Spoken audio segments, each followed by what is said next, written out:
महान क्रांतिकारी आत्मदर्शी सर्व शक्तिमान भगति ते शक्ति दे मुजस्मे साहिब गुरु गोबिंद सिंह जी महाराज हिंदुस्तान लई अबरे रहमत साबित होए। देश दी जो वक्त गुरु गोबिंद सिंह जी महाराज गुरु नानक देव जी महाराज दी 10वीं जोत हैं। महान क्रांतिकारी विचारक दार्शनिक संत महाबली इतनियां खूबियां किसी एक व्यक्ति दे इस तो पेशतर देखण नूं नहीं मिलियां। अला यार खां जोगी कहंदे ने इंसाफ करे जी में जमाना तो यकीन है, कह दे गुरु गोबिंद का सानी ही नहीं है। वाकई गुरु गोबिंद सिंह जी महाराज की तुलना ते किसी व्यक्ति नूं रखना बहुत कठिन है, बहुत कठिन है। साहिब गुरु गोबिंद सिंह जी महाराज का जन्म पटना पाटलीपुत्र विखे होया। साहिब श्री गुरु तेग बहादुर साहब जी महाराज आप जी दे पिता और माता गुजरी जी दी कुख तो आपने जन्म लिया। पटने दे बाल अवस्था दे ही आप दे महान योद्धा क्रांतिकारी ते संत ते अवतारी पुरुष दे लक्षण प्रगट होने लगे। जिस दिन आप दा अवतार होया प्रकाश होया अंबाला जिदा पुराना ना है अंबा वाला, इत्थों दा वसनीक भीखन शाह अज पूरब दी तरफ नमाज पढ़न लगा। खलीफे कहन लगे पीर साईं अज किधरे भंग ज्यादा दे नहीं पी ली, अज चढ़दे दी तरफ सजदा पे कर दे हो। आखन लगा अज अल्लाह दा नूर अज खुदाई प्रकाश पूरब दी तरफ प्रगट होया, दर्शनां लई चल पिया। ते जद जाके पटने दे दर्शन कीते तां दर्शन करदियां मस्तक नहीं झुकाया। बाल रूप गुरु गोबिंद सिंह जी महाराज दे अगों दो मुठियां कीतियां। मतलब इसदा यह सी कि ये जो फकीर ये जो नूर आया है ये हिंदू दे घर चानना करेगा कि मुस्लिम दे घर चानना करेगा। दोवें हथ अगे कीते ते दोवें ही मुठियां दिते। गुरु गोबिंद सिंह जी महाराज ने हथ रख दिते ते पीर दा सिर झुक गया। पीर नूं समझ आई ए महाबली योद्धा हिंदू ते मुस्लिम दा सांझा है। उस सांझी वालता दे मुजस्मे दे ए महावाक ने हिंदू तुरक को राफजी इमाम साफी मानक की जात सबे एक है पहचान बो। गुरु गोबिंद सिंह जी महाराज बचपन दे गंगा दे तट ते बच्चियां नाल जद खेडण जांदे सन तां एक अदुੱਤੀ घटना घटी। एक दिन आपने अपने हत्थां दे जो सोने दे बड़े कीमती कड़े पाए हुए सन किधरे एक गुआच गया। माता जी ने मामा कृपाल चंद जी ने बार बार पूछया लाल जी कड़ा किथे है? वो हीरे ते मोतियां नाल जड़त जो कंगन तुसी पहने होया सी सोने दा किथे है? दूसरा उतार के ते गंगा दे सुट के आखिया उत्थे उत्थे सुटिया। कोई पकड़ नहीं कंचन नाल, कोई पकड़ नहीं साजो समान नाल। बचपन दे आप दियां वैरागी ते त्यागी बिरतियां इंज उजागर होईयां। दुखत होके राजा अशोक ने जिस गंगा दे पटना दे तट ते तलवार सुटी सी उसे ही तट तो गुरु गोबिंद सिंह जी महाराज ने तलवार चुकी। साडा ये देश 2000 साल तक गुलामी दी लपेट दे च रहा है। इत्थे अफगानी आए, ईरानी आए, डच आए, पुर्तगेज आए, मंगोल आए, अरबियन आए, फिर फ्रेंच आए, अंग्रेज आए। सब ने इस देश नूं गुलाम बना के रखा। कारण कि मनुख किसी हद तक इतना बुज़दिल हो गया सी। अहिंसा परमो धर्म है इस विचारधारा ने इतना कायर बना दिता कि सदियां दी गुलामी दी लपेट दे ए देश जकड़िया गया।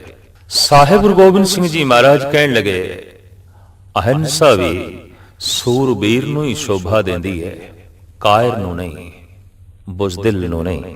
ਅਹਿੰਸਾ ਧਰਮ ਦਾ ਇੱਕ ਨਿੱਕਾ ਜਿਹਾ ਅੰਗ ਜ਼ਰੂਰ ਹੈ, ਸੰਪੂਰਨ ਧਰਮ ਨਹੀਂ ਹੈ, ਮੁਕੰਮਲ ਧਰਮ ਨਹੀਂ ਹੈ। ਇਸ ਵਾਸਤੇ ਸਾਡੇ ਦੇਸ਼ ਦੇ ਪੁਰਾਣੇ ਯੋਧੇ ਅਵਤਾਰੀ ਪੁਰਸ਼ ਵੀ ਸ਼ਸਤਰਧਾਰੀ ਸਨ।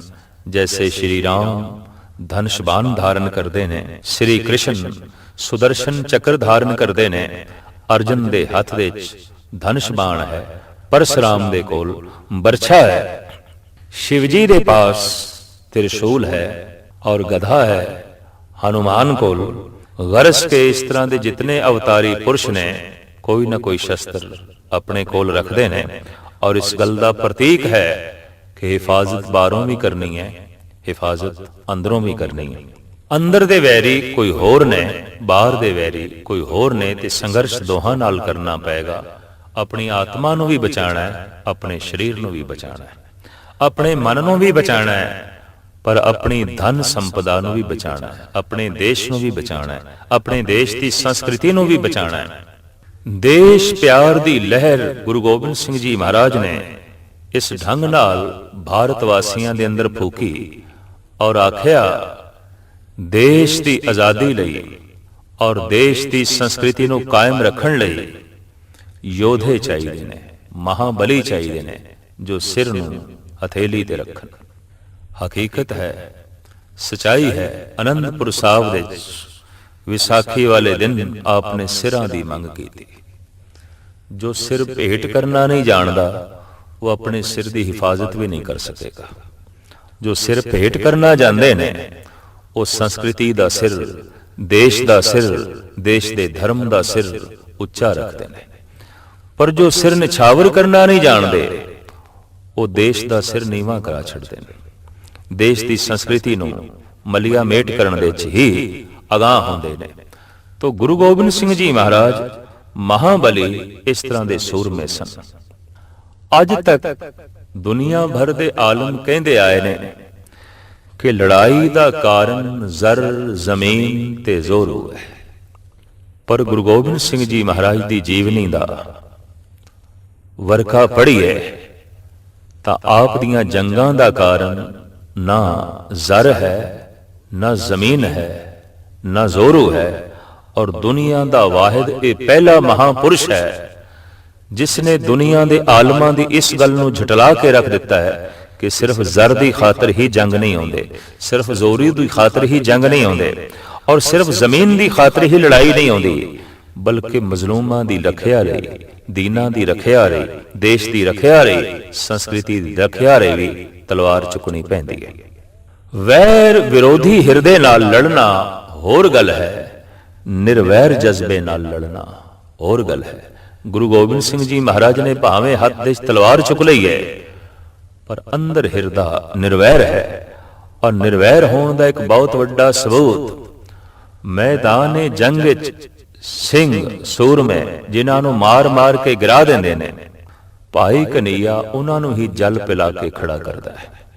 ਪਕੜ ਕੇ ਮੁਸ਼ਕਾਂ ਬਨ ਕੇ ਭਾਈ ਕਨਈਏ ਦੀਆਂ ਗੁਰੂ ਗੋਬਿੰਦ ਸਿੰਘ ਜੀ ਮਹਾਰਾਜ ਦੇ ਹਜ਼ੂਰ ਪੇਸ਼ ਕੀਤੇ ਗਏ।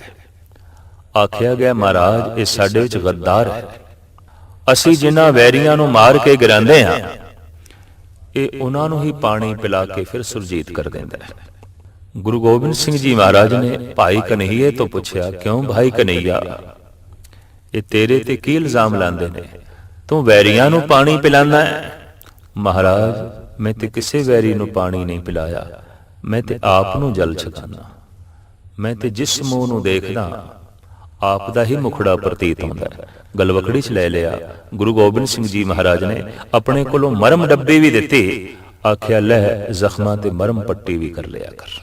इस तरह का कोई निर्वैर मनुख ही जगत दे इस तरह के वैरियां नाल पेश आ सकता है।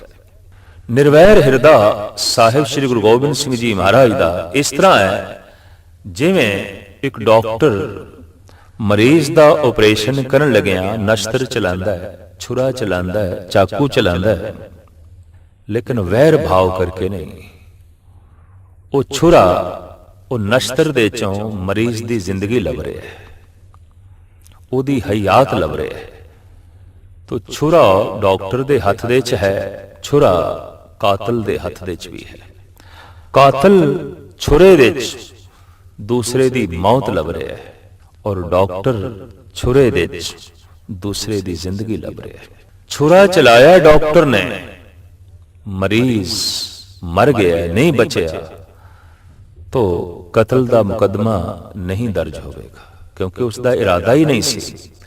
कातल ने किसी को छुरा मारिया लेकिन अगला नहीं मरिया, तां भी इरादा कत्ल का मुकदमा उस ते चलेगा क्योंकि उसका इरादा सी मारन का। तो गुरु गोबिंद सिंह जी महाराज का जो इरादा है वो तो एक जर्राह का इरादा है, डॉक्टर का इरादा है फालतू मवाद नूं कढ़ देइए।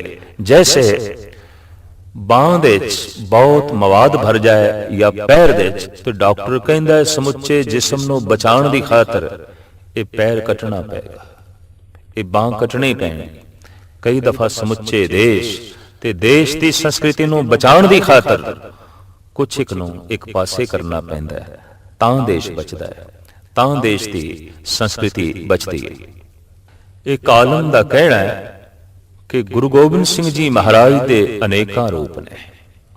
जद मैं देखदा वो मैदान जंग दे विच लड़ रहे ने तो एक सिपाही प्रतीत होंदे ने, योद्धा प्रतीत होंदे ने, पर जद पाउंटा साहब दे हथ दे कलम लैके कुछ लिख रहे ने ते कलम दे चों नगमे निकल रहे ने, कविता निकल रही है, तां आप एक कवि प्रतीत होंदे ने, शायर प्रतीत होंदे ने।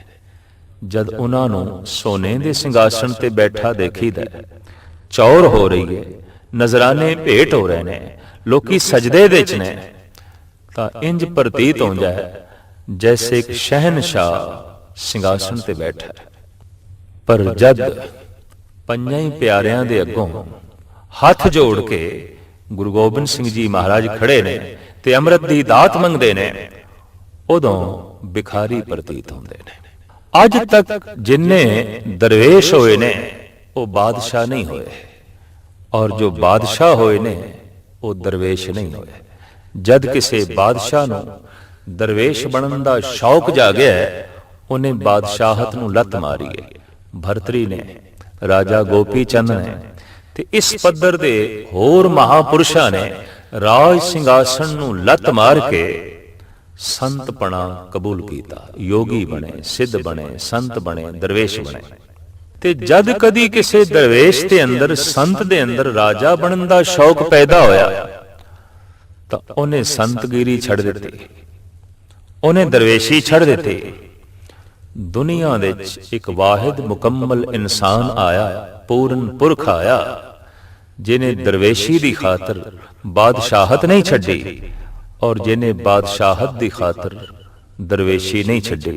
तदी ते भाई साहब भाई नंद लाल नूं कहना पिया, हक हक अंदेश गुरु गोबिंद सिंह बादशाह दरवेश। गुरु गोबिंद सिंह, गुरु गोबिंद सिंह जी महाराज बादशाह भी ने, दरवेश भी ने। आप दियां अनेकां महान रचनावां ने।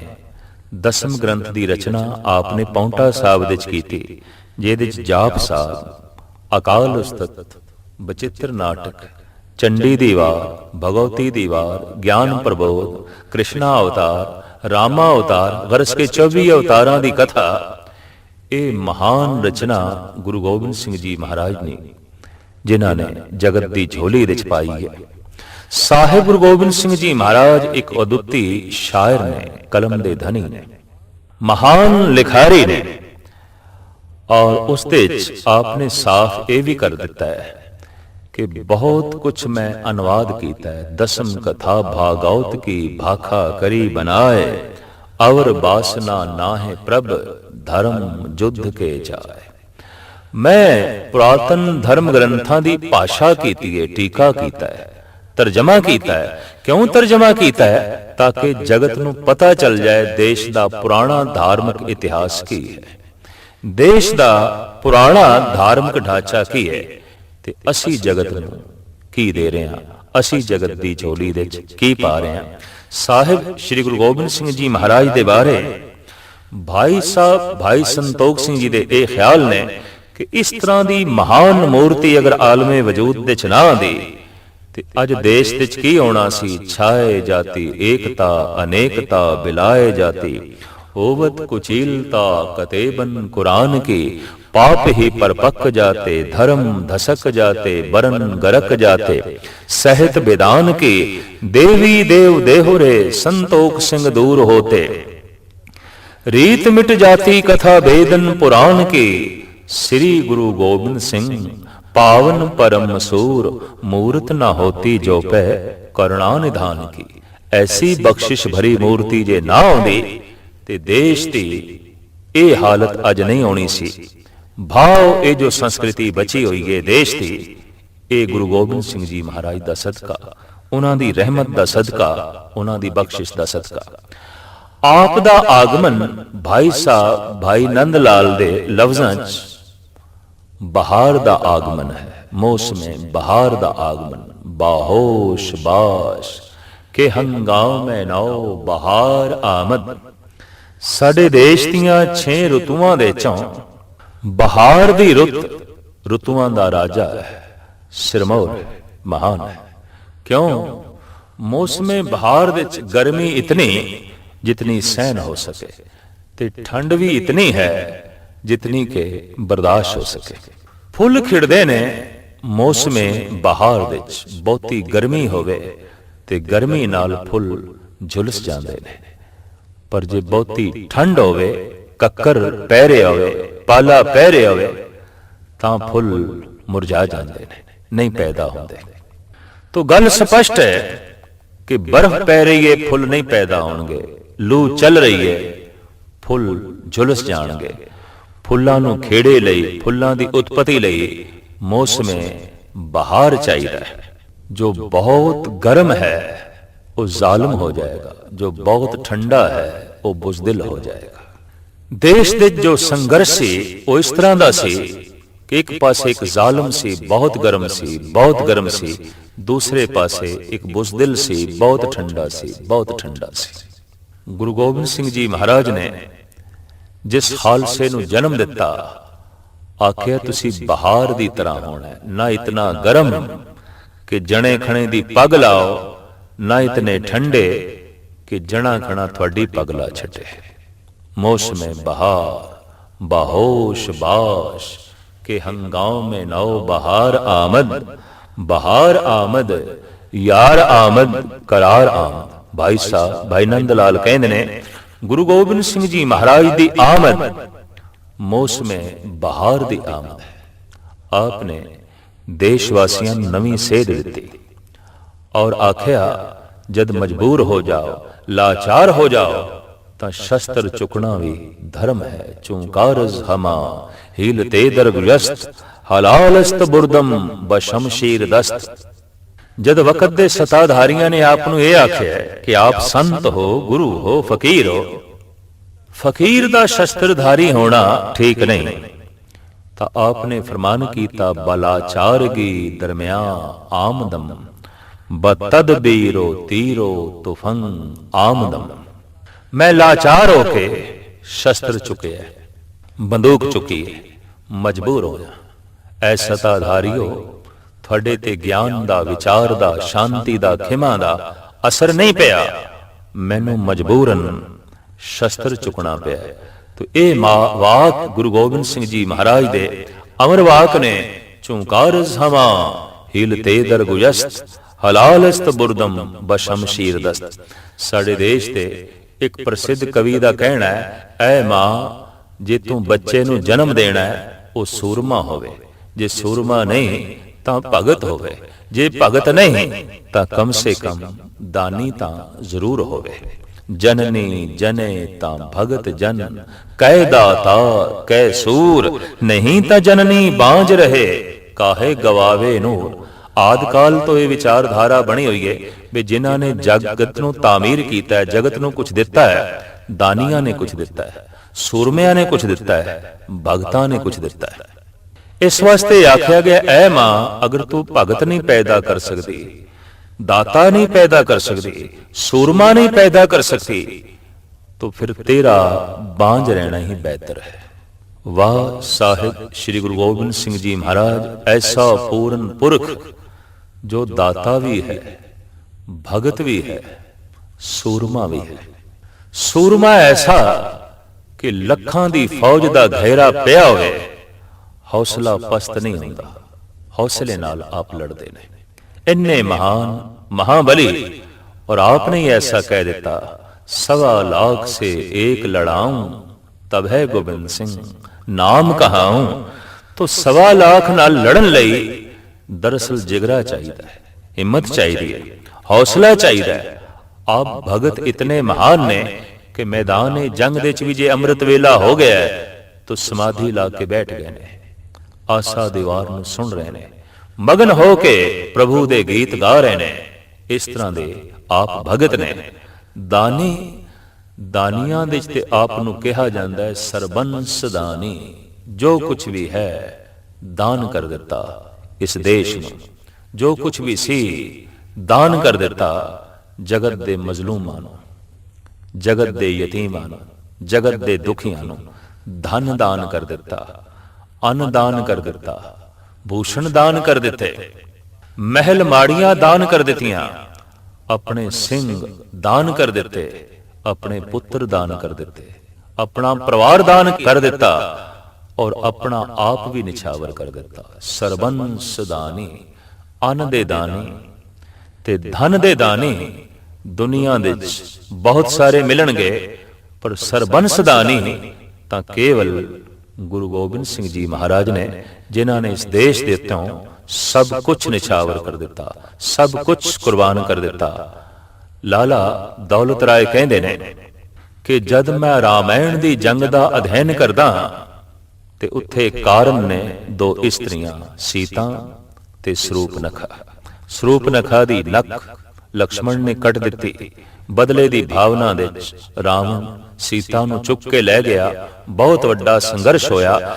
ਧਾਰਮਿਕ ਤੌਰ ਤੇ ਰਾਮ ਤੇ ਰਾਵਣ ਦਾ कोई भेद नहीं है, मतभेद नहीं है। 4 वेदां दा पाठी रावण है, सियाणा है। 4 वेदां दे पाठी श्री राम जी ने। राम रामेश्वरम दे शिव जी दी पूजा करते ने। रावण भी शिव जी दा ही उपासक है, शिव जी दी ही उपासना करता है। तो धार्मिक तौर ते कोई मतभेद नहीं। दूसरी अजीम जंग होई महाभारत दी। लाला दौलत राय कहंदे ने उत्थे भी कारण है एक इस्त्री, और वो इस्त्री है द्रौपदी। द्रौपदी दी रचना तो दुर्योधन लई ये शब्द निकले, ये अंधे दा अंधा है। धरतराष्ट्र उन्हां दा पिता अंधा सी, ये अंधे दा अंधा है। ये कौड़े बचन दुर्योधन नूं ऐसे चुभे, बदले दी भावना पैदा हुई, लिहाजा पांडुआं नूं जूए लई प्रेरिया। तो धर्म पुत्र युधिष्ठिर अज जूआ खेडण लगे ने।